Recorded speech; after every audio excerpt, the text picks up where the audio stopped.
மீன ராசிக்காரர்களே, இந்த மாதம் உங்களுக்கு அமைதி கிடைக்கும். ஆனா ஒரு தவறு செய்தா பெரிய டிலே. நீங்கள் எடுத்த ஒரு முடிவு உங்கள் லைஃப் ஐ ஸ்லோ ஃபார்வர்ட் ஆக்குமா? இல்ல ஸ்டாப் பண்ணுமா? இந்த மாதம் ஒரு ஹிடன் ஆப்பர்ச்சுனிட்டி இருக்கு. அதை மிஸ் பண்ணிட்டீங்கன்னா லேட்டர் ரிக்ரெட் ஆகும். என்ன அந்த ஆப்பர்ச்சுனிட்டி? கடைசி வரை பாருங்க. 2026ஆம் ஆண்டு வைகாசி மாதம் மே 15 முதல் ஜூன் 14 வரை மீன ராசிக்காரர்களுக்கு எப்படி இருக்கும்? பார்ப்போம்.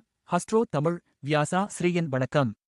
இந்த வைகாசி மாதம் அமைதி, ஆன்மீக வளர்ச்சி, மெதுவான முன்னேற்றம் கொண்ட ஒரு நல்ல காலம். உங்கள் உள்ளுணர்ச்சி இந்த மாதம் ஸ்ட்ராங் தான். அதை ஃபாலோ பண்ணினா சரியான முடிவுகள் கிடைக்கும். நம்பிக்கையுடன் செயல்பட்டால் நல்ல மாற்றங்கள் நிச்சயம். ஆனால் அவசர முடிவுகளை கட்டாயம் தவிர்க்க வேண்டும். அமைதியாக செயல்பட்டால் வெற்றி உறுதி. இந்த மாதம் தியானம் மற்றும் ஆன்மீக ஆர்வம் அதிகரிக்கும். வேலை அல்லது தொழிலில் இருந்து மந்தநிலை மாறும். புதிய உற்சாகம் கிடைக்கும். புதிய வேலை தேடுபவர்களுக்கு மாதத்தின் 2ஆம் பாதியில் நல்ல வாய்ப்பு. தொழில் செய்பவர்களுக்கு வெளிநாட்டு தொடர்புகள் மூலம் லாபம் உண்டு.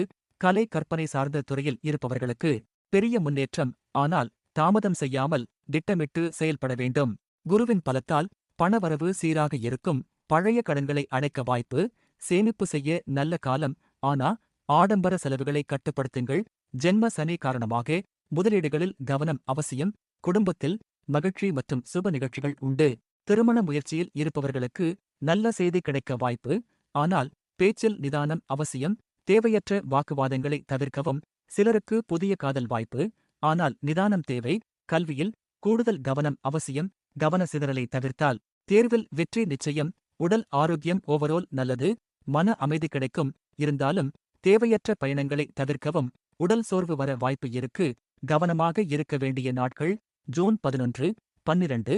இந்த மாதம் உங்களுக்கு இது நடக்கும் என்று ஃபீல் ஆகுதா? ஆல்ரெடி ஸ்டார்ட் ஆகிவிட்டதா? கமெண்ட்ல சொல்லுங்க. மேலும் இது போன்ற வீடியோக்களை பார்க்க லைக், ஷேர், ஃபாலோ செய்யுங்க. இங்கு கூறப்பட்டவை பொதுவான பலன்கள். தனிப்பட்ட ஜாதகத்தை பொறுத்து மாறுபடும். நன்றி.